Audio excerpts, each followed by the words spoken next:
Sorry, we're back in public session and back on YouTube for everybody that is following us. And can I have a motion to confirm the confidential recommendation adopted in closed session. All those in favor? Oh. Councillor Pasternak. I'm sorry, committee, but Councillor Pasternak did mention before that he would like to speak to the public. Go ahead, Councillor Pasternak. I've timed this. It's under 5 minutes. So first of all, Madam Chair, thank you very much. Thank you, fellow councillors. Thank you to members of the public viewing. Of course, the good people of Downsview and York Centre for logging into these proceedings.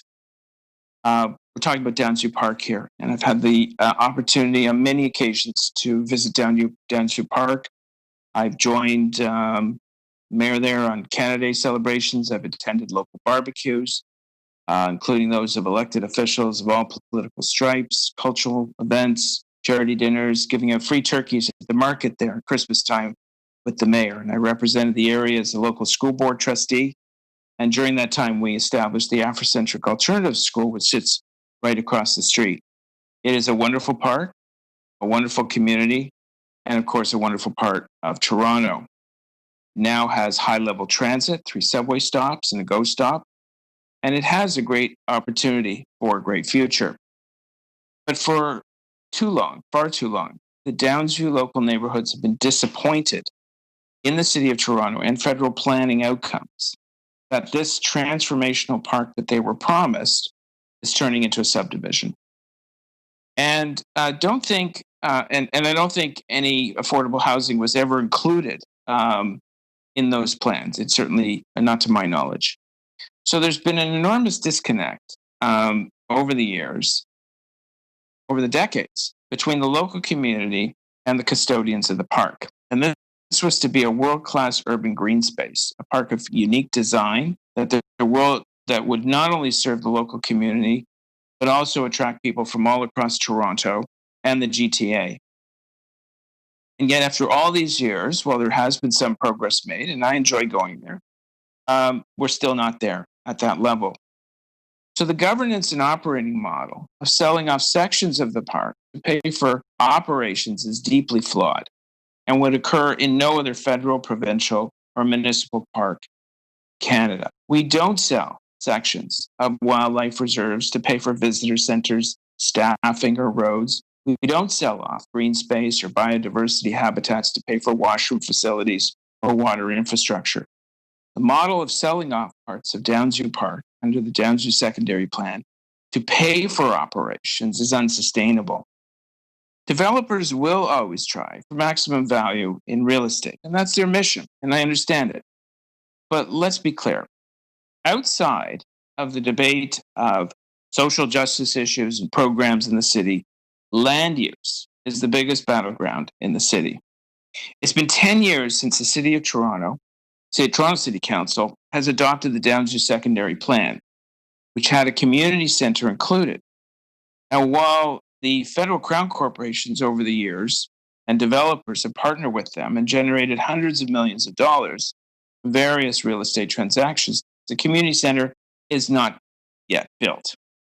In fact, the city and the city must take some responsibility for this.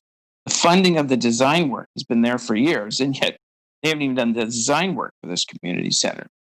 So let me be clear. The official policy of the City of Toronto and of my office that stands behind it, and staff also, as we've just heard, is to, for the most part, protect employment lands, as it has been the historical position of the City of Toronto not to give these up easily.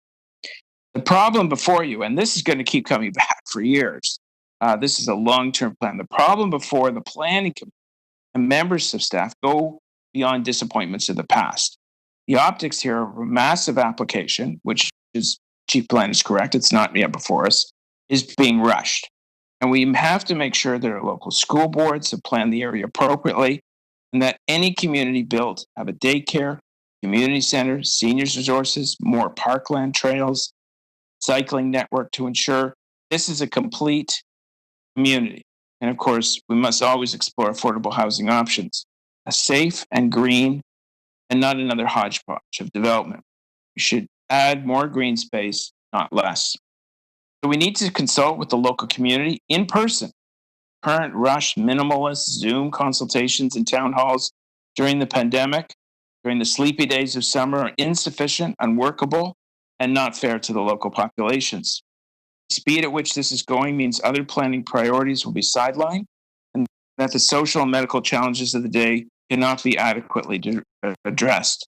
So, in order to get it right, in order to respect the local community and hear their voices, in order for the city to gain from this process and not lose, we need to take the time necessary to make wise decisions and smart choices about these lands. Thank you very much. Thank you, Councillor Pasternak. Any other speakers on this item? Being none, can I have a motion to confirm the confidential recommendation adopted in closed session? All those in favor?